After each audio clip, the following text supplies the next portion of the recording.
Perfect. All right. Well, here I am. Thank you very much for the kind introduction and the invitation to come. You've already heard in my intro a bit about me. I'm basically just an uber nerd. I've been doing research and it's almost 4 decades. It's 38 years now. And I've been teaching for 30 years and been a clinician for 26 years. And what drives me is the goal for patients to get the best care based on the best evidence. But this is not a lecture about evidence-based medicine, critical appraisal, or skepticism. And I got to tell you, that's my comfort zone. That's where I feel like I'm with my people talking about stuff like that. That'll be with the residents later today, and we'll just get so nerdy, and we'll have Star Trek memes, and it'll be a lot of fun. I hope. But this morning I was asked to give a lecture to the faculty about burnout, and not that I'm a burnout expert. I just have some recent personal experience with it.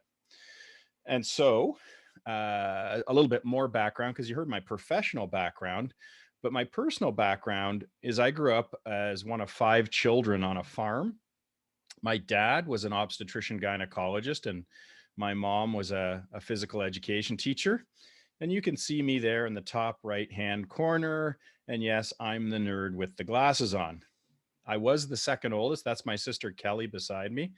So I have an older sister, a younger sister, and what I call 2 little brothers who both are bigger than me. If Johnny was standing up there in the red shirt, you'd see that he's about 6'5", and Scotty is about 6'3", and I'm the little guy there with the glasses on. So I grew up to become an EM doc who dressed up to play BatDoc and channel my best Christian Bale voice on YouTube.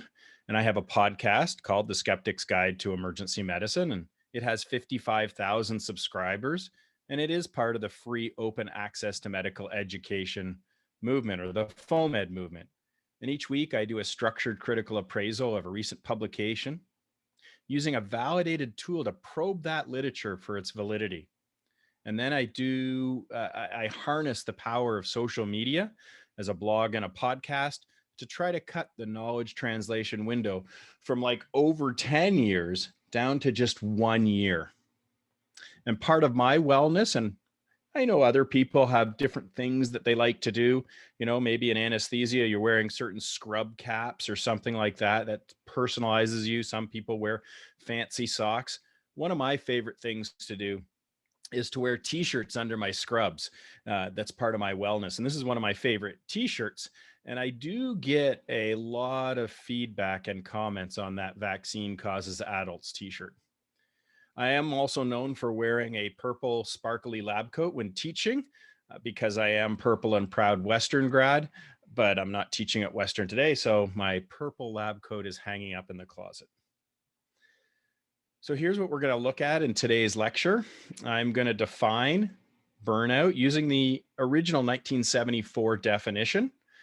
And then I'm going to talk about the components of the Maslach burnout inventory. That's the MBI, and contrast that to MI. And that's not myocardial infarction. That's moral injury. I'll talk about my story about being on the edge of burnout and what has happened over the last few years, and hopefully allow you to recognize that it's okay not to be okay at times, and then suggest some potential coping strategies to burnout.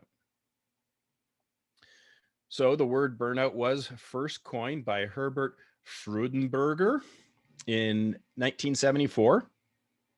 And he defined burnout as, quote, a state of fatigue or frustration that resulted from professional relationships that failed to produce the expected rewards, end of quote. Most widely used tool to assess burnout, the metric that's used, is the Maslach Burnout Inventory, the MBI score, and it was designed by Christina Maslach and Susan Jackson and published in the early 80s, 1981. So that's 40 years ago. And there are 3 components to the Maslach Burnout Inventory. The first one is emotional exhaustion. Depersonalization is the second one. And then the third one is a reduced feeling of personal accomplishment. So I'm going to go through those 3 things. So the first component of the MBI, the Maslow Burnout Inventory, is emotional exhaustion. And I think that's something we can all relate to. Who here has not just been totally emotionally wiped out? We've had those moments, and it may stem from a bad case or even having a few days where we're just completely drained from our patient care, teaching responsibilities, administrative responsibilities, commitments outside of medicine. But it's the sustained exhaustion over extended period of time. Now, there's no fixed amount. It's not like, oh, well, you qualify for emotional exhaustion if it was more than one day, more than a week, more than a month. When your gas tank is empty, it's empty. And I like to use this picture here because it's not just about being physically tired. Many of us will work out and we know what it's like to be physically exhausted. In fact, there can be some euphoria that comes with physical exercise. And you've probably heard the term runner's high, even if you've never experienced that sensation. But emotional exhaustion is like the well is empty and there's no empathy left. You have given all that you can give. The jar, and this is the jar of I give up. I know this is being recorded. I give up is empty, and you've got no more beeps to give. That's emotional exhaustion. And the second component of the MBI is depersonalization. This is when you're angry. You can make disparaging remarks about your coworkers and about patients. You're short-tempered and hot-headed. And you may have had interactions with other attendings if you're a resident, administrative staff, colleagues as a resident or colleagues as a staff physician, and they have snapped at you or you snapped at them. And there or your response was out of proportion to the issue at hand. I mean, it could be as simple as an on-call request that blows up for some reason. And you're like, what? Or a colleague makes some inappropriate, condescending remark about another attending's skills or ability. You hear a resident dehumanizing a patient by referring to them as a pig and making some snorting sounds because while they're making some derogatory comment about the patient and their MBI, their body mass index. This could be a sign of burnout, losing empathy and losing our humanity by depersonalization. Let's do a little time travel here, okay? Doodle-doo, doodle-doo. That's time travel, by the way, on Zoom. So let me take you back to your med school interview. When you were asked, so why do you want to become a doctor? Did you say at the interview, I want to make fun of patients. I want to piss off all the nurses. I want to pick fights with my colleagues. I want to yell at hospital administrators. Generally, I just want to be a really disruptive force and be a jerk in the house of medicine. Of course not. No. We all probably said, I want to be a doctor because I want to help people. But burnout can bring out the worst behavior in us. We can have a short fuse. It doesn't take much to set us off. When your cup is full, adding even one more drop will cause it to flow over. And we all have different sizes of cups.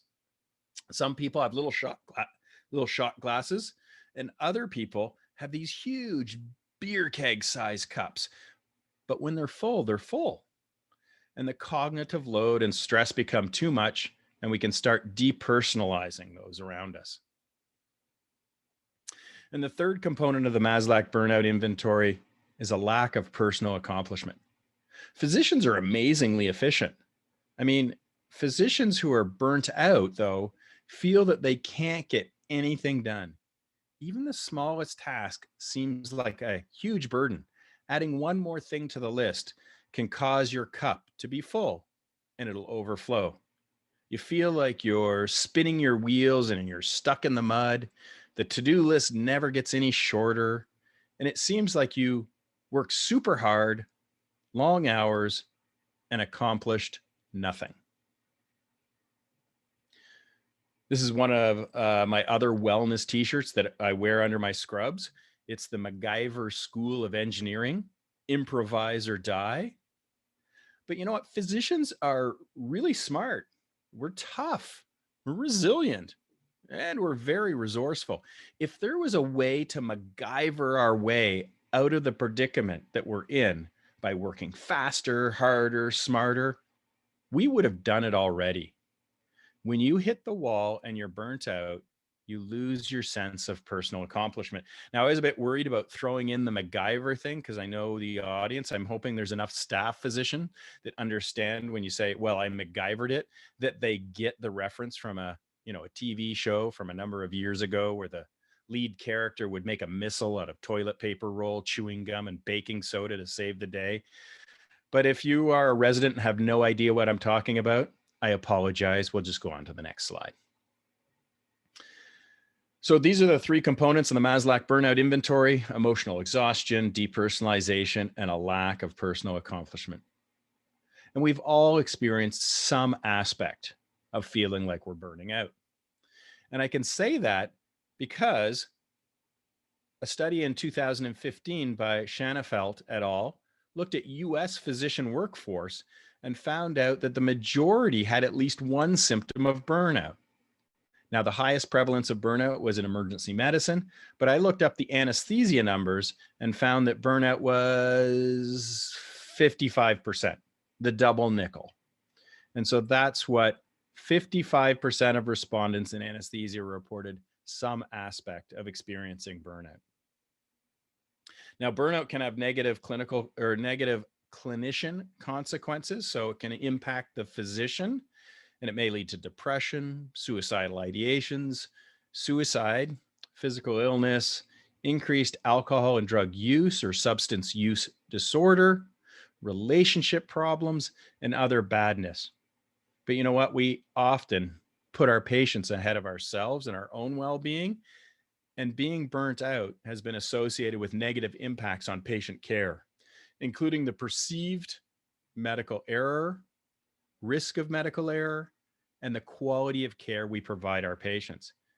But if we're not taking good care of ourselves, we cannot take good care of our patients. Now, people have argued that it's not so much physician burnout, but rather something called moral injury. Now, moral injury has been defined as perpetuating, failing to prevent, bearing witness to, or learning about acts that transgress deeply held moral beliefs and expectations. This was originally described in soldiers' response to their actions during wartime. The moral injury of physicians is being unable to provide that high quality care that we want to give our patients. I mean, why did we want to become a doctor? Again, it wasn't to yell at each other. It wasn't to be a jerk around the hospital. It was to help people. Journalist Diane Silver describes moral injury as, quote, a deep soul wound that pierces a person's identity, sense of morality, and relationship to society. It's something that just tears us apart from the fabric of what it is to be a physician. So what is it? Is it burnout? Is it moral injury? Is it both? Certainly recognizing the difference between the two is important, because burnout points the finger at you, at the individual. You're the problem. You're deficient in some way. You're not resilient enough to cope with the medical environment. Your colleagues seem to be doing fine handling things. Therefore, you're the problem. And the problem must be solved with you as the individual. We need to fix the individual. In contrast, moral injury describes the challenges of simultaneously knowing what care a patient needs and deserves, but being unable to provide it due to the constraints that are beyond the individual control. In other words, it's a system problem, and it needs a system fix, not an individual level fix. And I will provide some individual and some system suggestions at the end, but I'd like to share my personal experience about being on the edge of burnout with you. So again, time travel. We're going to go back 3 years to 2018. And on all outward appearances, I'm looking very successful. I'm a respected physician. I'm an educator. I've been chief of my emergency department for 10 years. And now I've been chief of staff for, I think, about 7 years at my hospital. And this is what people see. They see, oh, look at, he's a physician, he's successful. However, it wasn't a straight line. And what people fail to see is all the quote failures. And we can go all the way back to first grade. First grade was the longest 2 years of my life. Yes, I had to repeat grade 1. I guess I just wasn't finger painting well enough with the rest of them.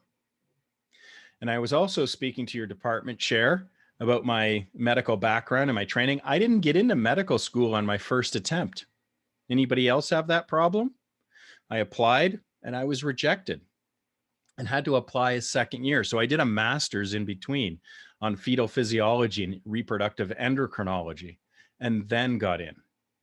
But I didn't start in emergency medicine. I started out as an orthopedic surgery resident. Yes, I was a big man on campus. But during my residency, I developed anaphylaxis to latex, which as a surgeon, you can understand why that would be a bit of a problem. So I switched to family medicine and did a residency 1 year. I did 1 year of family practice residency. And then I moved to a rural area and did womb to tomb care, cradle to grave family doctor for about 5 years. And part of that was doing emergency medicine in a rural emergency department. And I enjoyed it. And so I challenged the emergency medicine exam. And then since then, I've been working mainly as an emergency physician. Life was good. I'm successful. I've been married for about 25 years at that time. I have 3 wonderful children. I have a dog named Moxie. It's all working out. And that's what people see. Success. But I did promise to tell you a personal story about being on the edge of burnout. So this is my dad. This is Dr. Ken Milne Sr. Yes, I'm named after my father, and I also went into medicine. So in August of 2018, I still remember the phone call. We were on our way up to summer camp to pick up the kids from summer camp. And I get a call and he says, hey, Kenny, because he's Ken Sr. and I'm Kenny. And he says, hey, Kenny, I've just been, they've just picked up a mass on my leg. And he was a super healthy guy. I mean, he rode 50-kilometer bike rides on a regular basis. He was still working full time. He was full of vim and vigor, let's say. But it turns out when they diagnosed him, he had metastatic melanoma to the bone and brains. It was disseminated throughout him. So he faced this challenge with the usual grace and dignity.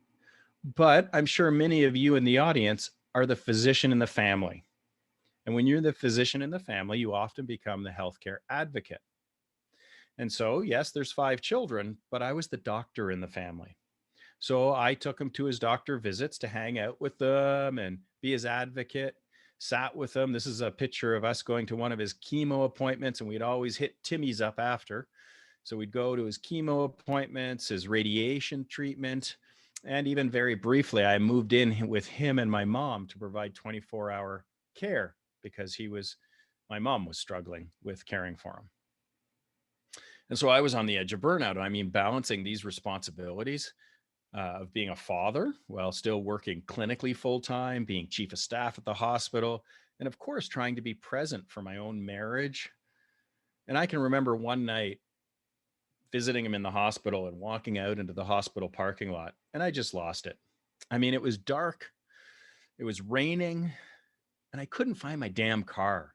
I don't know if anybody's been like, I just walked out, pouring rain, it's dark at night, and I can't figure out where my car is. And I walked around that outdoor surface parking lot for about 15 or 20 minutes with the rain drenching me, tears streaming down my face, and holding up my little fob going click, click, click, walking up and down the whole parking lot, hoping to find my car.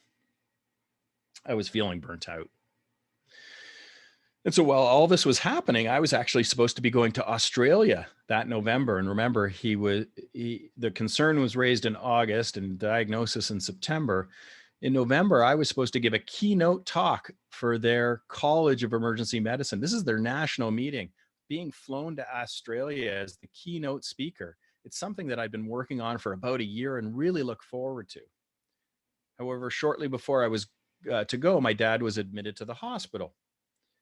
And we had a number of discussions, and he was like, nope, nope, Kenny, you've got to go. Don't cancel the trip. You've got to go. They're expecting you. You've made a commitment. I'm fine. I'll be fine. Lots of other people around. I'm in the hospital, so you don't have to worry about me. And so from his hospital bed, we put together my keynote presentation. And he gave me tips and advice and slides and quotes and stuff like that. And in the end, he gave me the thumbs up. He was very proud, and he was telling all his treating physicians who would come to see him, oh, my son's going over to Australia to this international meeting to give a talk. So I agreed to go to Australia with his blessing, but I promised I would live stream the presentation to his hospital bed. And during the talk, I gave him a big shout out. And then after the talk, I called him to let him know how it went. How did the audience perceive the talk? And he was really pleased to hear about it. And then later that night, I got a call that he had died. So I wouldn't have gotten through this time without my partner, and that's Barb. Yes, it is Ken and Barbie. And she was phenomenally helpful. We jumped on a plane, and flew back. We'd only been in Australia, I think, for 2 days at the time or something like that. It's all a bit of a blur. And then we flew back quickly, the 24 to 30 hours that it took to get back from Australia. And there was also lots of friends from the medical education world. It's called the FOMED world, the free open access to medical education world, who helped BatDoc struggle through this. And grief sucks, but it's a process, and it was hard. There were lots of ugly man tears. But by 2019, 1 year later, things were better. Life was getting back into balance. Family was happy. Kids were doing well in school. Things were going well at work as chief of staff. I was learning to cope without having my dad around and sort of assuming that mantle to some degree, although not a day went by that I didn't think about him. And so I was finding that balance. I was like, okay, I can get through this. And then life throws you a curveball. This is my little brother, Scotty. He was known as the Moose. He's a gentle giant with a big heart who'd had his own struggles over the years. And I was getting on a plane on a Monday morning. It was early February 2020, so last year, to fly home.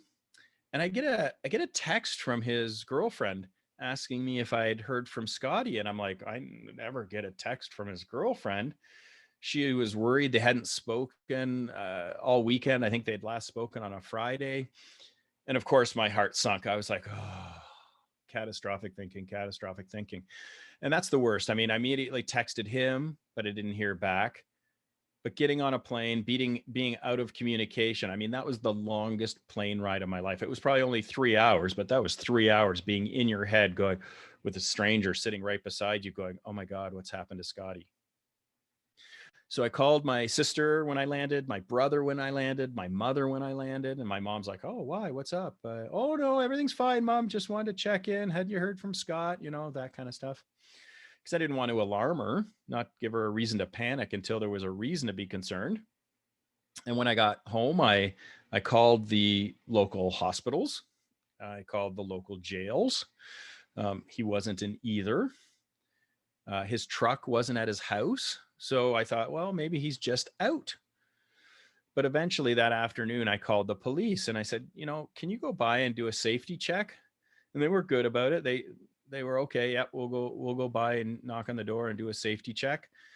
So they went over to his condo that afternoon, and we found him there dead. And no one should have to identify their little brother's body to the police or to the coroner. Now, we found out later, it turned out that he had an intracranial hemorrhage, probably sometime on Friday or early Saturday, sometime in that time period. And he'd been there for the weekend. So I thought losing my dad, that was hard. But I think the hardest thing was having to call my mom, who was in Florida at the time. Can you imagine calling your mom? You can't be there to comfort her, right? And tell her that her youngest child was dead. um, it ripped my heart out. I promised my dad on his hospital bed that I would look out for Scotty, because my dad had, and he was the youngest of the five, and I was the big brother. However, I kept my promise for only a year, and I felt like a failure. I did feel really guilty that I let my dad down, my brother down, my family down, and it was tough. But you wake up, you get out of bed, put your socks on, and you take it one day at a time. And I did it again with the help of my wonderful wife, Barb, and kids and friends. And I found that balance. Life was not perfect, but we shouldn't expect it to ever be perfect. And so that's why I like this stack of rocks here. It's not perfect. Everything doesn't line up, but it works. And what I learned from my dad's death, I tried to apply to the sudden, unexpected loss of my little brother. And I tried to get back to that balance. So that was in February of 2020 last year. Yeah, we all know what happened in March, right? So the grieving process had to be put on hold. As a frontline worker, I was worried about my health and the safety, but I was more worried about the fact that I could bring the virus home. And there were so many unknowns back in March of 2020. So I lived separately for a month while I was working clinically, while I was trying to steer our hospital as the chief of staff through this COVID pandemic, and while I was trying to process the grief and loss of my brother. But I adjusted. I added PPE to the BatDoc mask. However, the PPE did make eating the hamburger at our annual staff barbecue a little bit more difficult. And in a way, COVID-19 did give me something to focus on, right? I had to focus on that and deal with that, and then process the loss of my brother later. But slowly things got back to normal. A new normal. And, we learned how to manage COVID and adjusted to this new normal of wearing masks and shields and gowns and all of that kind of thing. Well, to top it all off, our family dog took ill that summer and we had to put her down. She died. Now I look at my time clock here and I'm 25 minutes in, and it's starting to sound like a country song.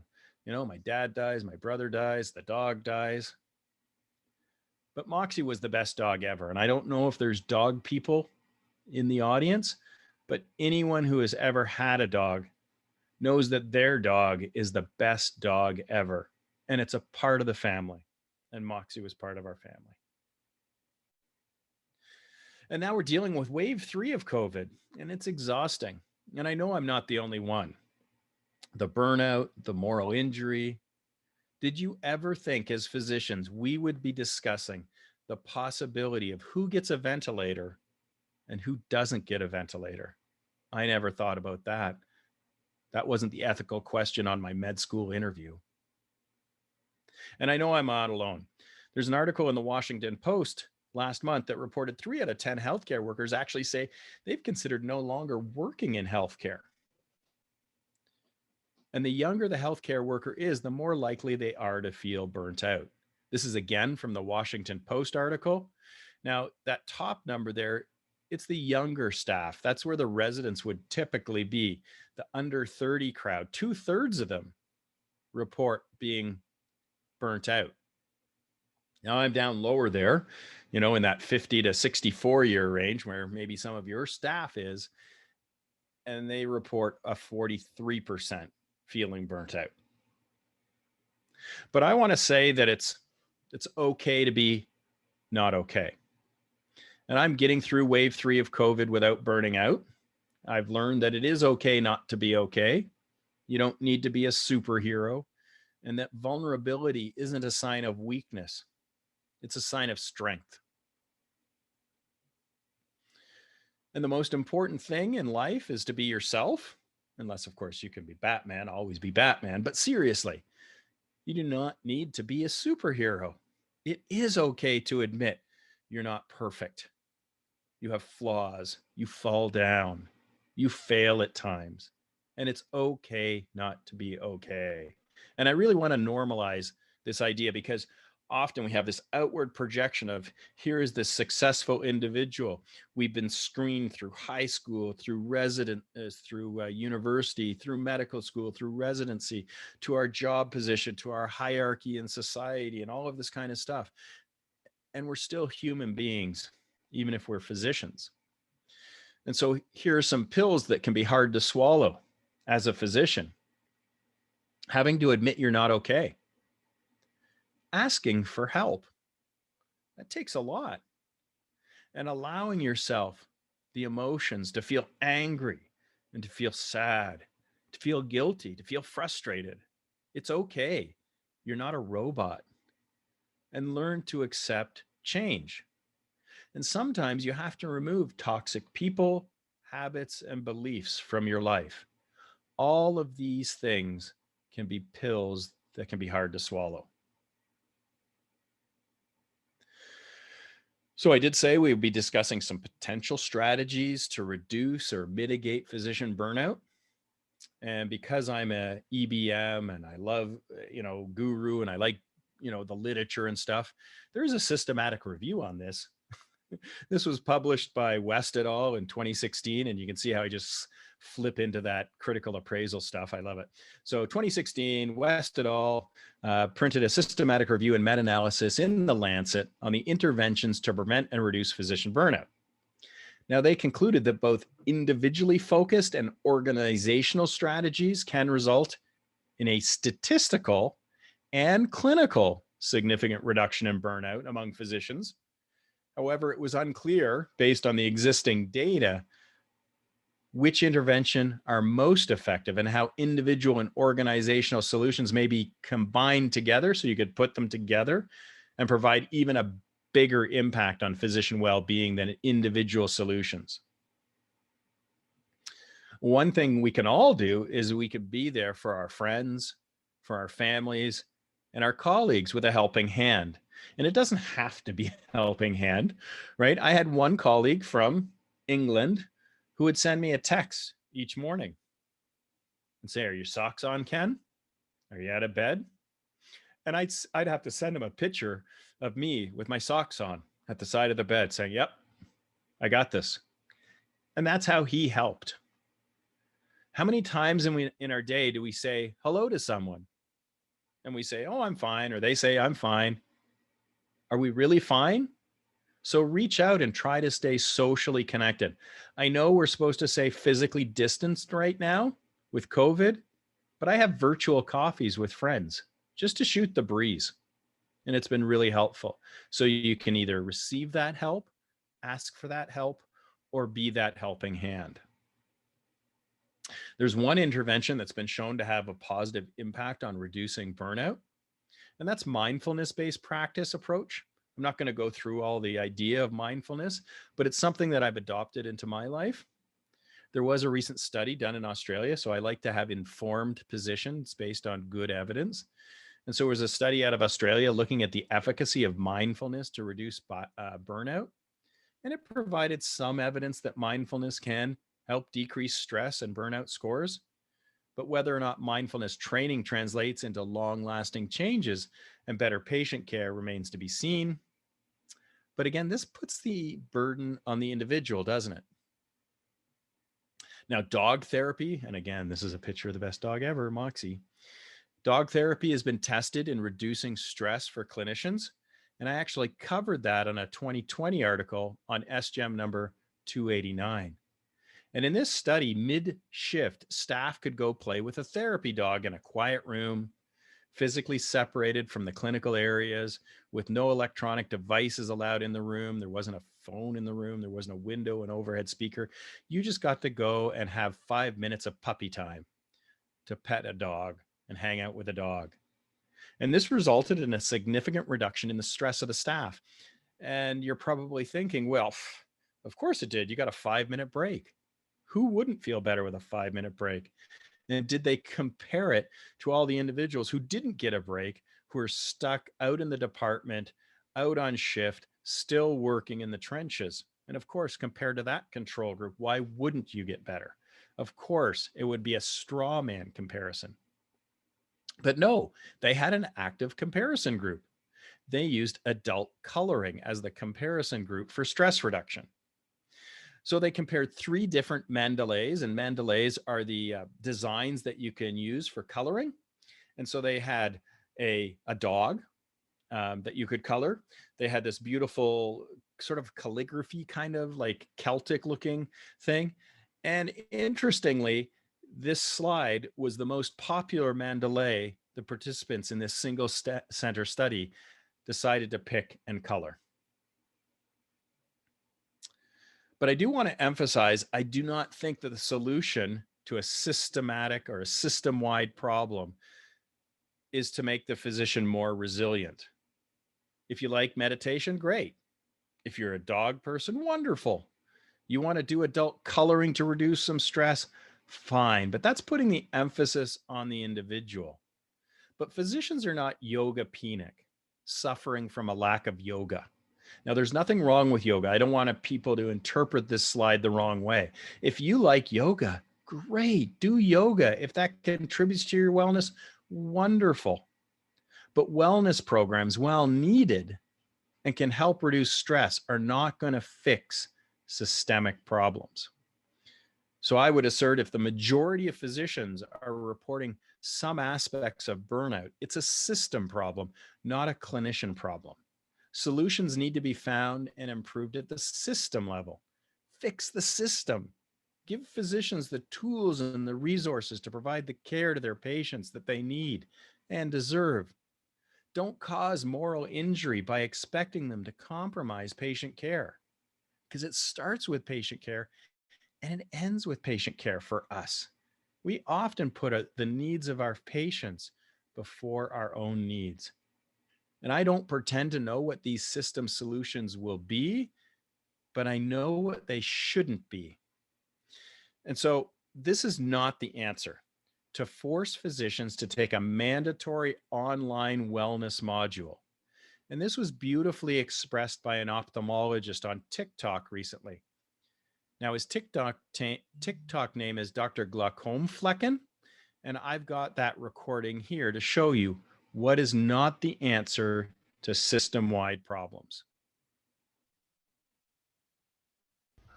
Sir, you wanted to see me? Yes, Bill, please, come in. Okay. Bill, it's been brought to my attention that you haven't done any of your resiliency modules. Oh, yeah. You do know that physician burnout is a huge problem right now. Yeah, I know. So what do you think we should do about physician burnout? More days off? No! A mandatory 8-part online curriculum designed by people who have never taken care of patients. Really? That's the best way? Of course it is, but how can we measure your gains in resiliency and ultimately publish it in the New England Journal if you don't finish the modules? I mean, I could just tell you right now it's not going to make me feel better. Whoa, we'll let the 4-page self-assessment questionnaire answer that. Oh, God. What if I don't do it? Well, then you'll have to complete a 3-hour course on the importance of professionalism. Fine, but can I at least have the afternoon off to finish the modules? No, you can become resilient on your own time. Resilient on your own time. Oh. Well, a final few words on my process of maintaining wellness. First and foremost, family. I've already mentioned how important Barb, my partner, is to my well-being. And here's a picture of some more family members. So on the left, you'll see a picture of my mom, who recently turned 80. And there's myself. And remember, I've got this little guy syndrome because both my brothers were much bigger than me. I'm 6 feet. And there's my son. He's 6'10". And on the right is a red oak tree that I planted at our home for my little brother, Scotty. It's part of my grieving process, my healing process. And I'm hoping the tree will grow as big and as strong as he was over the years. One of the big lessons I've learned over the last few years is to be kinder. And this was taught to me by my kindness mentor, Dr. Brian Goldman. And you may recognize that name because he's on the CBC show called White Coat, Black Art. And this is one of the wellness t-shirts I wear under my scrubs. Because in a world where you can be anything, be kind. And we need to be kinder to ourselves. Start being kind to yourself. Be kind to each other. And of course, be kind to our patients. Because it always comes back to patient care. And I'm happy to report we just got a new puppy about 3 weeks ago. This is Loki, the dog of mischief. She's a fox red lab and is already living up to her name. She's brought much joy and happiness into our home in a very short period of time. And so I've told you my story about burnout and feeling moral injury. I've opened up, and I'm glad I got through that, because it's always hard to share that story. About my personal journey, I have to sort of focus. But it wasn't to get sympathy. It wasn't to pull on your emotional strings, but to remind you that everybody has a story. Everyone is fighting a battle you know nothing about. So be kind always. My story is not unique. The only way it's unique is because it's my story. But everyone has their own story, and we're all facing some difficulties, and we all struggle at times. And so you're not alone. If you're feeling stressed out and struggling, there are resources available for you. There is the Canadian Crisis Line that you can phone or text. The OMA has a physician health program that you can access if you want. And I know PARA has a number of resources for residents, and there may be other mini resources at the local level at Queen's University or in Kingston itself. But at the bottom there, I put my email. Hey, send me an email. Hang out with me. We'll have a virtual coffee. You can scream, you can cry, you can laugh, or we can just sit quietly amongst the rubble.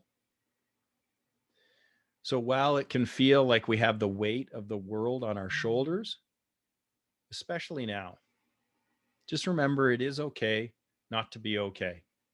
You do not need to be a superhero. I bristle sometimes when people call healthcare workers heroes. And yes, that's coming from someone who's dressed up as BatDoc for a number of years.